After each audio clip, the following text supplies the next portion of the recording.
Boa noite. Estamos iniciando mais uma edição do Grandes Temas. Boa noite, meu nome é Amanda e eu vou apresentar junto com a Thaisa. Estamos com um convidado muito especial aqui e o senhor pode se apresentar? É, Boa noite, meu nome é Sami Assi, atualmente sou gerente do Núcleo de Inovação Tecnológica do CIDIA e eu trabalho com a área de pesquisa e desenvolvimento há 25 anos, mais ou menos. Eita, que ótimo. Nessa edição dos Grandes Temas, nós vamos apresentar sobre os impactos da legislação de PDI para a Amazônia Ocidental. Quais seriam os principais objetivos da legislação de PDI para a Amazônia Ocidental? Bem, vamos lá. Primeiro a gente tem que saber o seguinte, existem duas leis que a gente chama de leis de informática no país. Uma é a lei nacional, que é a 8248, e a lei da Zona Franca de Manaus, 8387. Dentro da lei 8387, existe um conjunto de produtos que é produzido na Zona Franca de Manaus, que são os bens de informática, que geram uma obrigação das empresas investirem em pesquisa e desenvolvimento. Essa legislação, assim como a legislação nacional, ela prevê que as empresas tenham que fazer pesquisa e desenvolvimento aqui, trazer pesquisa e desenvolvimento para cá. Só para vocês terem uma ideia, o ecossistema do Amazonas, só do Amazonas hoje em dia, tem mais de 8 mil profissionais fazendo pesquisa e desenvolvimento para essas empresas de bens de informática. Mas ela avança um pouco mais do que isso, né? A legislação, ela permitiu que não fizessem apenas pesquisa e desenvolvimento. Se você seguir a regra geral, pesquisa e desenvolvimento começa sem a capacitação. Ela começa a partir do momento que você começa uma pesquisa efetivamente. Mas a legislação permitiu que projetos de capacitação fossem abertos. Inclusive o STEM é um deles. E esse impacto está na região, na Amazônia Ocidental inteira, né? Tem várias empresas investindo em Rondônia, no Acre, no Amapá, em projetos de capacitação para toda a Amazônia Ocidental e gerando mão de obra qualificada. O senhor acha que essas capacitações estão sendo eficazes para pesquisa e desenvolvimento? No Amazonas já está fazendo isso há muito tempo e tem funcionado. Tanto que a gente conseguiu trazer para cá, se você pegar os 5 principais institutos do país, os 5 têm uma sede ou uma filial aqui, né, em Manaus. E para eles acharem mão de obra aqui, antigamente você tinha se você pegar 10 anos atrás, 60% do quadro desses profissionais, desses institutos era de fora e 30%, 40% era daqui. Hoje em dia é o contrário. Tem mais de 60% do quadro desses institutos são daqui e 30%, 40% são de fora. E geralmente pessoas que ficaram ao longo do tempo. Quais são as áreas com maior potencial? Olha, atualmente, isso é fácil de identificar porque a SUFRAMA, que é responsável pelo cumprimento dessa legislação, ela estabeleceu 3 programas prioritários, né, que seriam as 3 áreas principais de atuação. Bioeconomia, que é uma coisa extremamente importante para a nossa região. A Indústria 4.0, que também é importante para a Zona Franca de Manaus. E empreendedorismo. Empreendedorismo, na verdade, é importante para qualquer país, né? Não é só para uma região especificamente. O senhor poderia fazer assim, porque nós dois somos da área da engenharia de produção, né? O senhor poderia fazer tipo uma correlacionação desse assunto com a engenharia de produção? A indústria 4.0 está bem ligada a isso, mas muitos projetos de P&D nos últimos 20 anos, 25 anos, foram voltados para linhas de produção, foram voltados para automação industrial. A indústria 4.0 é um passo além disso, né? Um passo além da automação. A automação seria a indústria 3.0, 2.0 ainda. A 4.0 é um passo adiante, é quando você informatiza isso, você conecta os equipamentos, você tem interoperabilidade entre eles. Mas a engenharia de produção tende a acompanhar essa evolução tecnológica, né? Então, é necessário, as indústrias aqui precisam se modernizar. O governo federal acabou de lançar um plano para neoindustrialização na segunda-feira passada, que tem muito a ver isso, com a modernização da indústria nacional e a criação de novos produtos nacionais. Cara, isso é muito legal. Então, se eu diria que tem uma alta taxa de participação de funcionários, de pessoas dentro dessa área de engenharia de produção. Sim, engenharia de produção, engenharia mecânica, engenharia de automação são as áreas principais, junto com engenharia de computação, claro, porque a gente está falando de lei de informática, são as áreas principais, né, dentro dessa legislação. Então, tem a empregabilidade, digamos assim, desse tipo de profissional para a região é alta hoje em dia, a demanda é muito alta ainda, né, e tende a crescer nos próximos anos. Ah, entendi. Dando continuidade, como o senhor descreveria as dificuldades da legislação? Durante o começo da implantação da legislação no Amazonas, 1996, 97, não se entendia muito bem o que era pesquisa e desenvolvimento dentro do conceito que a legislação queria impor. E levou vários anos para que as indústrias começassem a realmente fazer investimentos relevantes e trazer investimentos relevantes para cá. A maior parte das indústrias são multinacionais, né? Então, tem poucas indústrias nacionais fortes no Brasil, infelizmente, mas o centro de pesquisa e desenvolvimento delas não é no Brasil. A legislação permitiu que alguns desses centros fossem montados para cá, aqui no Brasil, fossem trazer algumas tecnologias viessem para cá. O Instituto Adorado, que tem gente aí na plateia que trabalha lá, Pô, legal. é um desses institutos que é muito forte. Ele foi criado pela Motorola, mas atua com outras grandes empresas. O CIDIA é um instituto muito forte nisso. E parte do desenvolvimento da Motorola e da Samsung vieram para Manaus em função dessa legislação, né? E para convencer as centrais de que Manaus tem competência para fazer parte desse ambiente de desenvolvimento, que foi uma das maiores dificuldades para a gente chegar onde chegou atualmente.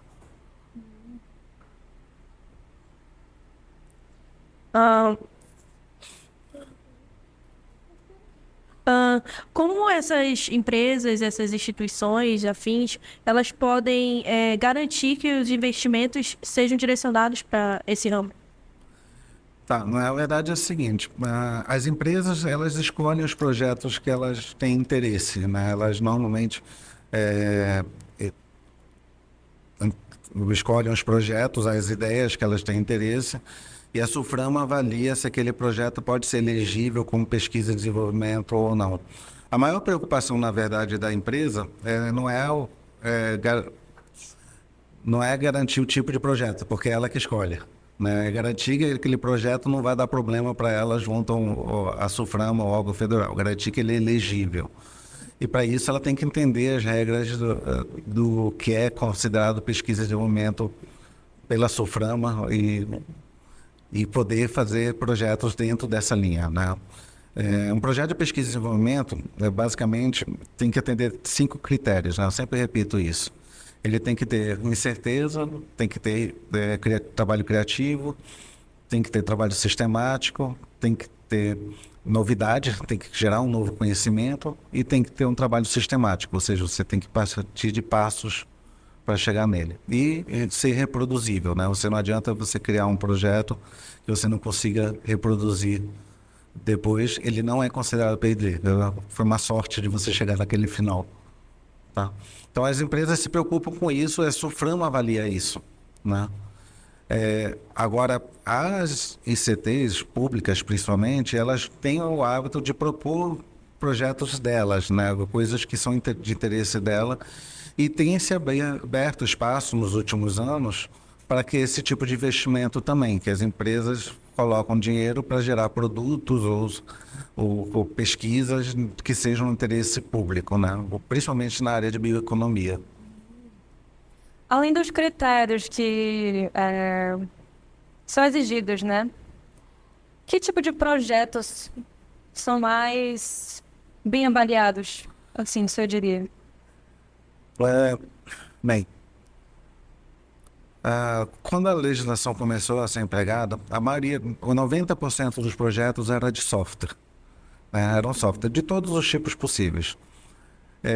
O software em si, ele não é considerado normalmente pesquisa e desenvolvimento, mas como o Amazonas estava começando, né, ele passou teve uma época em que ele era aceito pela Suframa. Atualmente o Amazonas desenvolve muito software embarcado, softwares de celulares, mas com inovações embutidas nisso, né? Inteligência artificial, Big Data, softwares para indústrias, softwares, sistemas operacionais. Tem muita coisa, tratamento de imagem, visão computacional, software para a indústria 4.0. Tem muito software sendo desenvolvido aqui e ainda talvez o maior o tipo de projeto mais comum aqui no Amazonas. Mas, como eu disse, a automação industrial, pelo menos nos últimos 15 anos, ganhou muita força. Foi ganhando muita força. Projetos para automação das linhas de produção na região. E esse tipo de projeto, a legislação prevê que o desenvolvimento do experimental deve ser voltado ou para produto ou processo, né? Então, e é mais ou menos isso. A melhoria de um processo produtivo a partir de uma automação industrial tem uma previsão legal para acontecer, né? Ela pode ocorrer em função do que está se pensando em aperfeiçoar na linha de produção. Se está se querendo chegar numa indústria 4.0 no futuro, você tem que passar por essas etapas. Você falou sobre processo, né? Mas e produto? Que tipo de produto tem maior relevância, assim? Olha, trazer produto para cá foi uma briga. Normalmente, quando um produto tem um grande ciclo de desenvolvimento, ele é desenvolvido globalmente, né? Como eu disse, o Eldorado, por exemplo, ele faz uma parte do desenvolvimento dos celulares da Motorola aqui em Manaus. O Cydia faz uma parte do desenvolvimento dos celulares, dos smartphones aqui em Manaus também, né, para Samsung.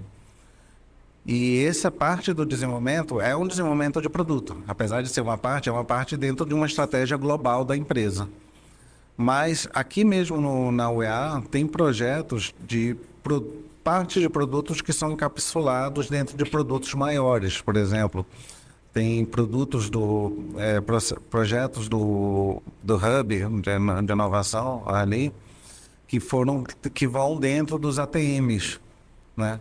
São produtos, é produto acabado, mas ele é para ser encapsulado dentro de um ATM. Tem placas e sensores que eles desenvolveram lá para medição de eficiência energética, né? Tanto nas redes públicas quanto dentro das empresas. Isso também são produtos que foram desenvolvidos aqui na região, né? Então tem espaço para desenvolvimento de produtos, mas quando você pensa numa grande indústria, normalmente ela não vai trazer todo o desenvolvimento para um lugar só. Ela tem o centro de pesquisa e desenvolvimento na Índia, na China, na Coreia, nos Estados Unidos, e o que importa é que o Amazonas está fazendo parte desse ecossistema global. Bom, legal. Só fazendo uma pequena pausa, alguém aqui no público tem alguma pergunta a fazer para o nosso convidado? Não? Beleza. Pode dar continuidade. Sobre essa parte de desenvolvimento, voltada para a área de desenvolvimento sustentável, como essa legislação ela tem um impacto dentro disso? Principalmente a legislação tem uma previsão legal, inclusive, que as empresas podem investir em projetos de sustentabilidade, né? Ela é uma opção de investimento. A Suframa criou em 2021 um projeto chamado Protec SUS, que visa a sustentabilidade. O principal objetivo dela é a sustentabilidade. Infelizmente, não teve muita aderência da indústria para isso. Mas as próprias indústrias buscam algumas questões sustentáveis em termos de tratamento de água, eficiência energética, energias renováveis, e isso tem sido o foco, inclusive, dos investimentos de pesquisa e desenvolvimento para o futuro. O que se quer com a bioeconomia, tem as 17 metas da ODS, né, de desenvolvimento sustentáveis, e dentro das 17 metas, a Sulframa tem buscado que os investimentos sigam essas 17 metas, o investimento vá para esse caminho, né? Não só de produtos e serviços, mas também para o meio ambiente. Uma outra coisa que é importante, como eu falei, a lei local, ela é da 8387, que está ligada à lei da Zona Franca de Manaus. E a lei da Zona Franca de Manaus tem uma importância não só econômica para a região, mas também de sustentabilidade. Se você pegar o mapa de desmatamento da região norte do país, você vai ver que o estado que menos desmatou, que é menos de 10% de desmatamento, é o Amazonas. E em função da Zona Franca de Manaus. Enquanto outros estados... E o maior faturamento da região norte é do Amazonas. Enquanto outros estados têm muita preocupação em ter produção agrícola e por isso acabam desmatando muito, o Amazonas não teve que se preocupar com isso. Foi para um outro lado de industrialização. Então há uma questão ambiental muito forte ligada à lei da Zona Franca de Manaus, que também está ligada à lei da informática. Pô, legal. Partindo desse princípio de desenvolvimento sustentável, o CIDIA tem projetos que possuem esse tipo de demanda? Temos projetos com IDESAN, né, que nós estamos trabalhando, que tem a ver com precificação de peixes, identificação de madeira, projetos, e estamos negociando alguns projetos voltados para crédito de carbono, áreas de manejo. Então, estamos iniciando nessas linhas, como o CIDIA, né?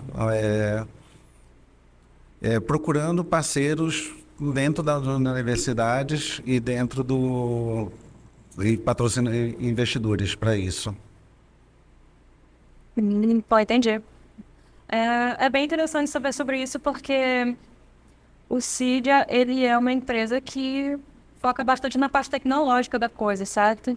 Então, saber que o CIDIA também foca na parte sustentável da coisa é bem legal. Certo. O CIDIA é um dos maiores institutos de pesquisa no momento e nosso forte é desenvolvimento de software, para ser mais específico. Nós temos área de automação industrial também.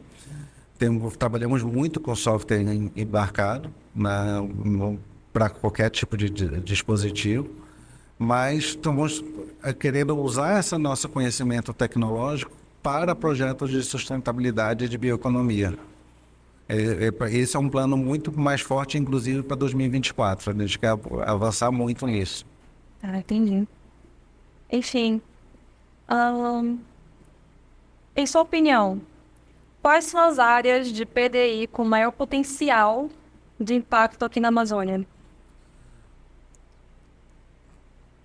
Se dependesse de mim, seria software, né? Porque eu sou da área de software, seria software. Porque eu acho que o software tem uma vantagem em relação a qualquer coisa, que ela não precisa desmatar para você desenvolver um software.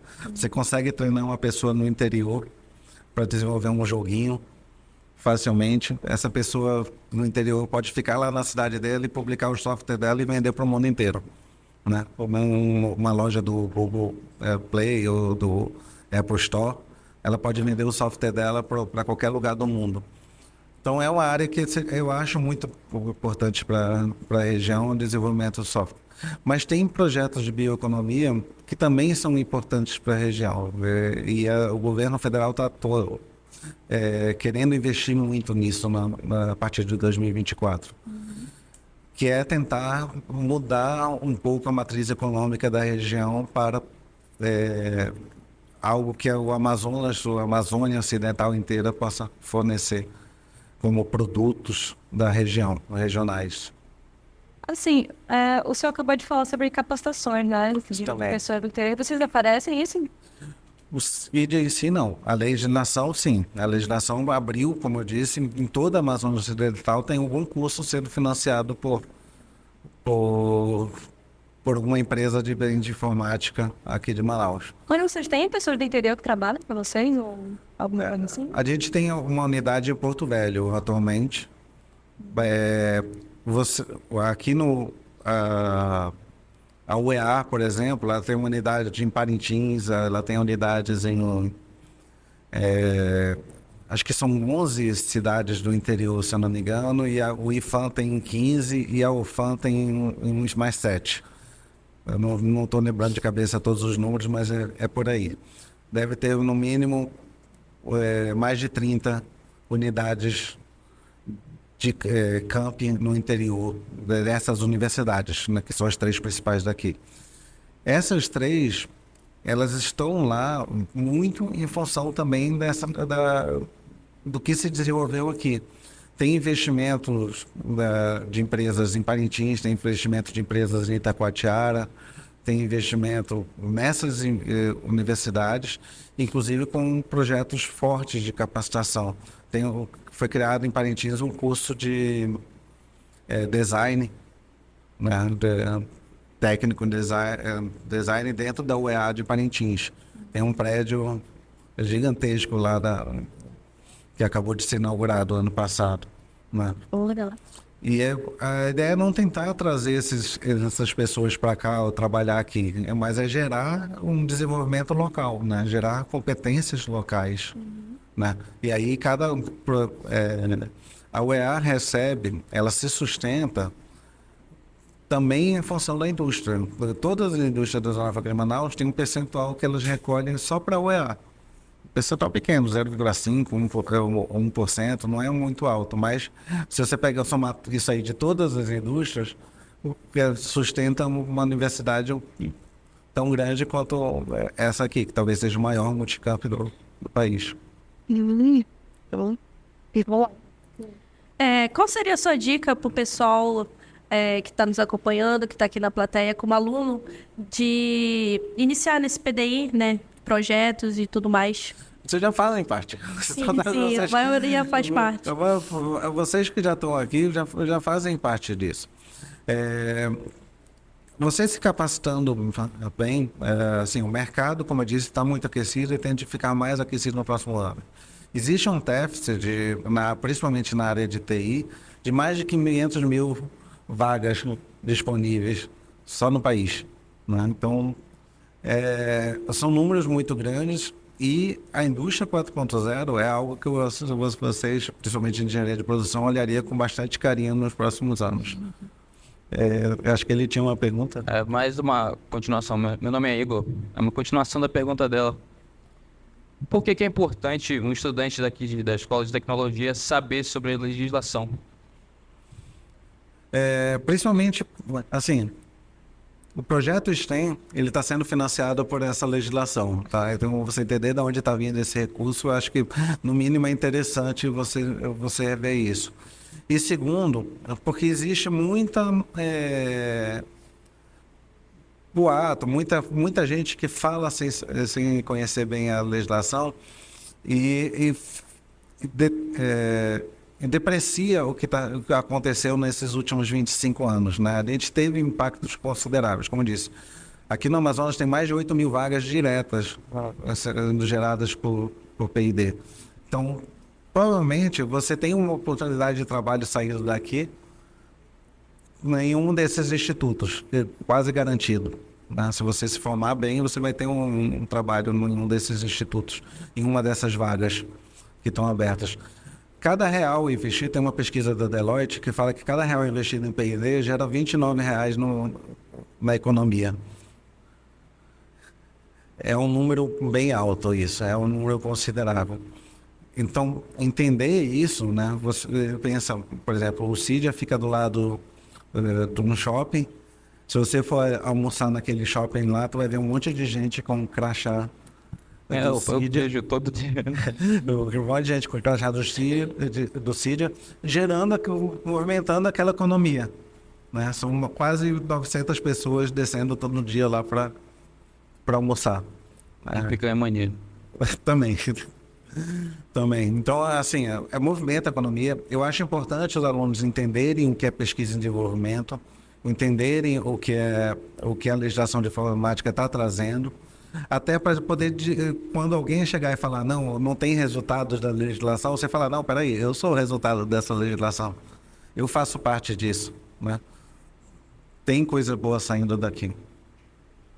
Só mais uma, que ela tem que fazer uma pergunta aqui. Se eu tivesse uma startup, como é que eu poderia me beneficiar da lei de informática?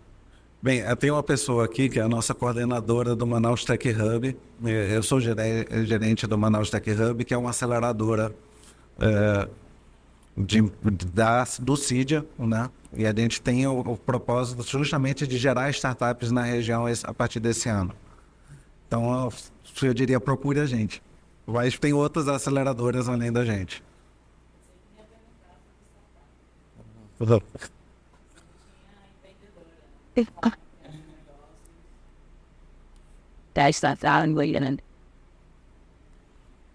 Boa noite. A minha pergunta eu quero saber o que a legislação de PD impacta na vida da população normal, assim, do Amazonas.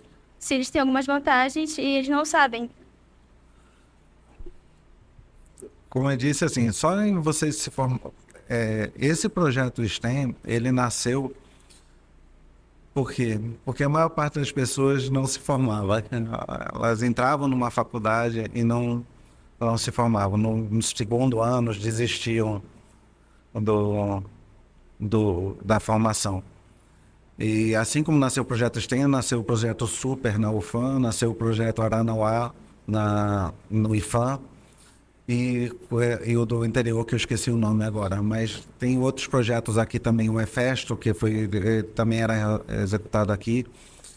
Esses projetos e essa coisa vieram porque em 2020, se eu não me engano, 2019, no curso de engenharia de computação, que entraram 50 pessoas na turma, se formaram 5. Né? A ideia desses projetos é que as pessoas terminem o curso, porque elas vão ter trabalho depois disso. Né? Então, esse é um fator. O outro fator é o econômico. Como eu disse, cada real investido em P&D volta 29 para a economia. Ao a economia girar com esses R$ 29 a mais que está sendo investido, né, você gera mais demanda no mercado, gera mais empresas e mais potencial para gerar emprego, mesmo em outras áreas que não sejam de P&D. Né? Como eu disse, no restaurantes os garçons dos restaurantes do Amazonas Shopping agradecem isso, e as lojas de lá também.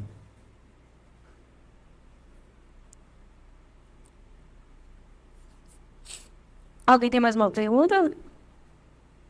Aqui.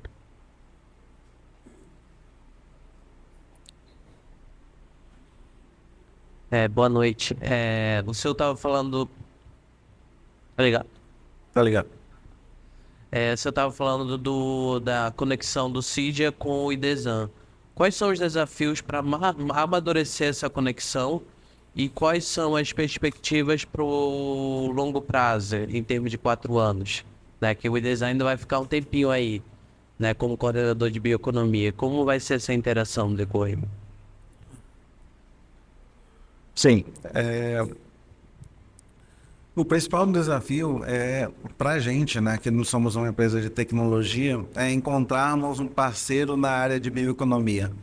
Porque a gente não quer montar um time de bioeconomia dentro do CIDIA. Até pode ser que aconteça no futuro, mas assim, a nossa ideia é fazer projetos em parceria com centros de pesquisa mais dedicados à bioeconomia do que o CIDIA atualmente. Então, para a gente, o maior desafio é encontrar parceiros que tenham boas ideias de projetos, porém precisem de um braço tecnológico, que é o que o CIDIA pode oferecer. Tá? E com o IDESAN, qualquer empresa, né, qualquer instituição, na verdade, tem as portas abertas para apresentar projetos. Né? É questão de você ter uma boa ideia, que seja interessante, que esteja dentro das linhas de atuação do IDESAN, e que vale a pena. E o principal, né, que é aí já um desejo da Suframa, é que isso vire negócio. Durante muito tempo se fez investimentos em empresas incubadas, empresas aceleradas, e essas empresas não conseguiram transformar esse investimento em produto. Hoje mesmo a gente estava conversando com isso, não só com o IDESAN, como com os coordenadores dos outros programas prioritários. Então, se conseguir transformar em produto e colocar esse produto no mercado, aí a região, com startups locais, aí a região tem como se desenvolver realmente mais com o uso desse recurso, né? Esse é o maior desafio nosso, criar startups com produtos locais. Voltando sobre essa área de startup, como foi mencionado, essa legislação, ela acaba ali esbarrando ali nas startups, refletindo nelas? Sim, muito, né? Como eu disse, quase todos os programas prioritários, eles foram criados com a ideia de se desenvolver produtos e esses produtos serem comercializados por startups. Eles foram pensados dessa maneira atualmente. E é uma coisa que vem sendo pensada desde o começo da legislação, né? Tinha um programa prioritário antigo chamado Amazon Soft, que era justamente desenvolver empresas. Na época não se chamava startup, né? Agora mudaram o nome, mas é basicamente a mesma coisa. Quer dizer, não é a mesma coisa porque startup visa escalabilidade, né? Essas empresas eram empresas de software que eram fomentadas pela legislação no começo. Só que muitas delas não visaram o produto e acabaram fechando depois de algum tempo. A ideia da legislação de informática é gerar startups com produtos que possam ter escalabilidade e ganhar mercado. Um exemplo disso é a empresa Navegan, né, que tem um produto forte já e já está em outras regiões do país atuando. Legal. Alguém do público ainda tem mais alguma pergunta? Não?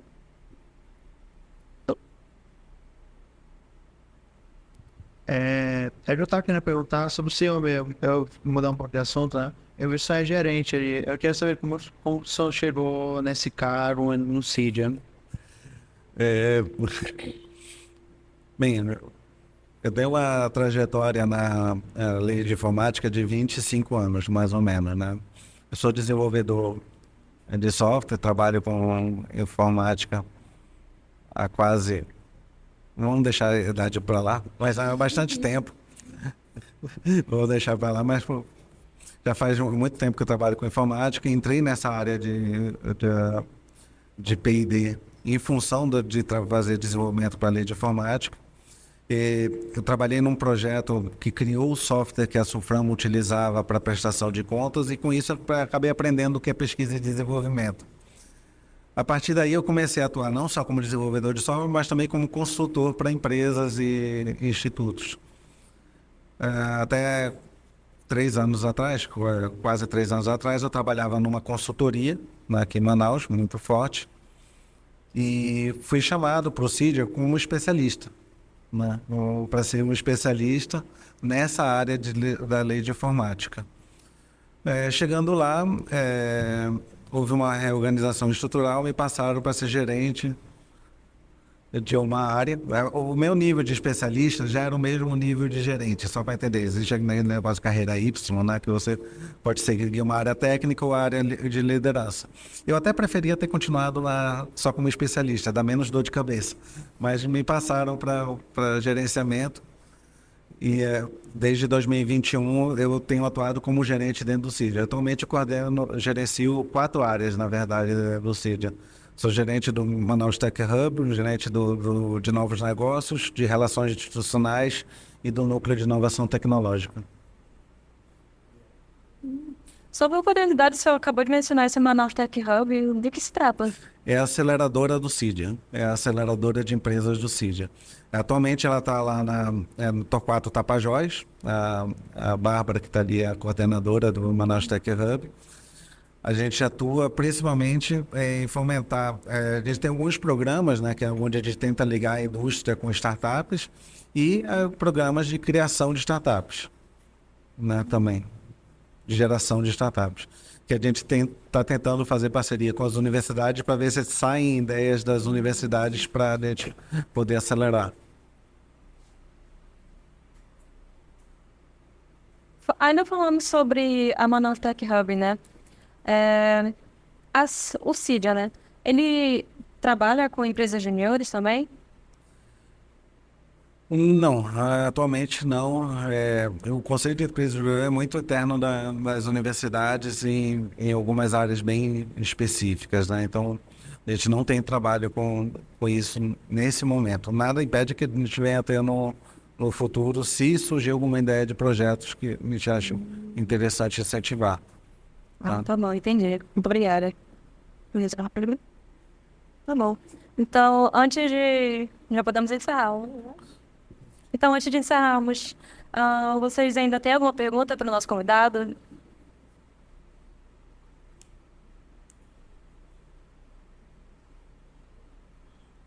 E não.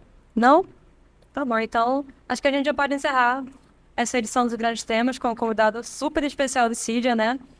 Foi uma entrevista bem legal, com várias curiosidades, várias dicas sobre como começar projetos, né? Como entrar a partir da legislação de PDI. E Agradecemos, professor, ter aceito o convite de estar aqui conosco. Agradeço o convite. Espero que venha mais vezes, né? Outros temas. Sim. E é isso, gente. sim, muito obrigada a todos que estão aqui também. Obrigado.